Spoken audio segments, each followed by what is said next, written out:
Hello, Ritvik. How are you? Hi, Aditya, I'm good. How are you? I'm pretty good. So, welcome to this podcast. Thank you. So today we will going to talk about the intercultural collaboration. So, have you any work experience before? In Yeah, I've had a work experience. I've worked as a software engineer at AXA. okay. So, have you worked with multicultural people? Yeah, there are some wide range of cultures in our country, in our company. So we Mhm. had an American, we had a Bangladeshi guy, and we had an Nigerian woman. Yeah. Okay. How can organization promote effective collaboration among culturally diverse team? So yeah, in our culturally diverse team, when we had too many people from too many different areas, Mhm. the one thing that we did was we focused on our common parts. So, for example, there was a Bangladeshi guy. So I see you are from Bangladesh as well. Yes. So so just give me an idea how what Bangladeshi people are. Bangladeshi people are very friendly. Friendly, yeah. Yes, they are want to work with different multicultural people, Yeah. and they're familiar. Hmm. So yeah, so we were into one Bangladeshi guy and one American guy and me. We Mhm. three were a team. So, Okay. For when the collaboration happened, we had the company set us up in a way that Mhm. they first broke ice between all of us, and then we started talking. So we, as an Indians, are kind of more conservative, but the Nigerian guy was not willing to talk with us in the start. So ice breaking and team activities, stuff like that. It actually the company made us feel more closer with each other. So yeah. Okay. So, what roles does cultural awareness play in building strong team building? So yeah, in a team, we need to know with whom we are talking with. So Mhm. like, as you said, you are Bangladeshi and Yeah. I am an American. I'm an Indian. So if I know before that your culture is different and my culture is different, and from the start I know that people in Bangladesh are more conservative when they're talking with people, or people in India Mhm. don't mingle with people immediately. Mhm. So we can start from the start. We can start conversating with them, and with a preemptive idea that they feel that we are being too open, or they feel that we are being too close. So if we know what cultural compact those people are from, we can act accordingly. Okay. So it'll be pretty much easier, right? What do you think? I think it's pretty similar Mhm. to Bangladesh and Indian people, Mhm. as like everything, Mhm. not about just in an organization or in a Yeah. workplace, in everything, Mhm. in food habits, in dress, Mhm. in face Yeah, also. yeah. So I think there are similarity. So if we had an American guy and a Mhm. Bangladeshi person, they'll have different cultures. No? Yeah. So then we'll have, if you, so you already know that the guy is American, and then you will talk with him differently. You'll Mhm. try to be more approachable.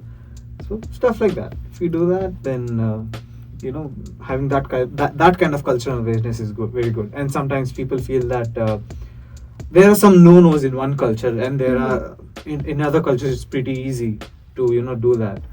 The dressing styles of Americans are pretty open. Yeah. Bangladeshi and Indian cultures are pretty conservative, they're closed. So if you come to America and you don't know that people are open here, you might feel offended by their dressing code. But now you're not, because already you have familiarity with them, Yes. right? Yeah. Yeah. So, what are the key challenges you face during intercultural collaborations? So, yeah, there are multiple challenges. Like I just said, we have in start we were worried about if they're going to understand our English as much Mhm. as they talk, right? When an American woman Mm. in our company came to our meeting and she started giving us KD, knowledge transfer. My friend couldn't understand. He's an Indian. He's with me. He couldn't understand the language. So you might have kind of felt that too, right? When you're talking to an American person in the start, when they keep on, giving their Yes. sentences in English, it's kind of hard to understand. So he felt like that. The accents. Yeah, the accent is a mixture, right? You heard, Yeah. do you have any experience like that? Yes, I have an experience when I first came to the USA. So actually, I didn't understand their accents, what they are saying or what they're asking about me. So now I can understand what they say or what they ask. Yeah. So I thought. So what we basically think is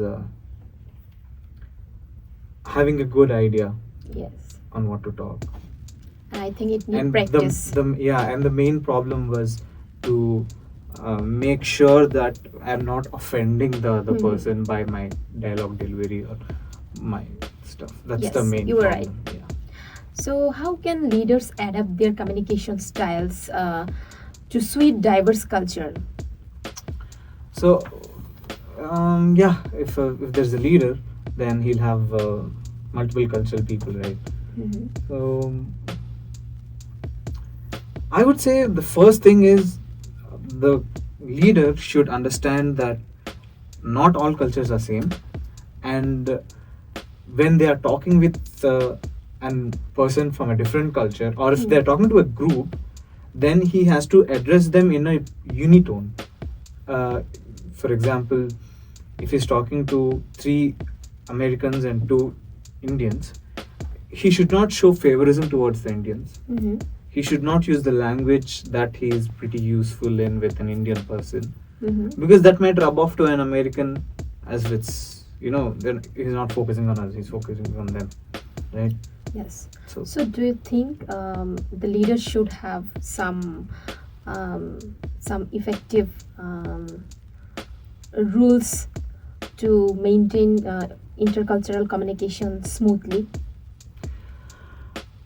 yeah, a leader should have some predefined rules to, well, if he has a basic idea on what to talk, as in give boundaries Mhm. uh, to his team, that or the best thing is the leader himself has Mhm. to be knowledgeable about the cultural awareness, and then make sure they're uh, conducting these kind of events, right?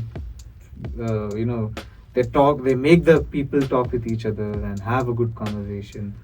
With that, the leader can set up a preemptive notion already, Mhm. so that they will be good in talking to each other. So the next time the leader tries to talk with them, Mhm. it will be more like the leader is talking to a group, not to a divided set of cultural people. That's great. So, how can team members build trust in a multicultural environment? What do you think?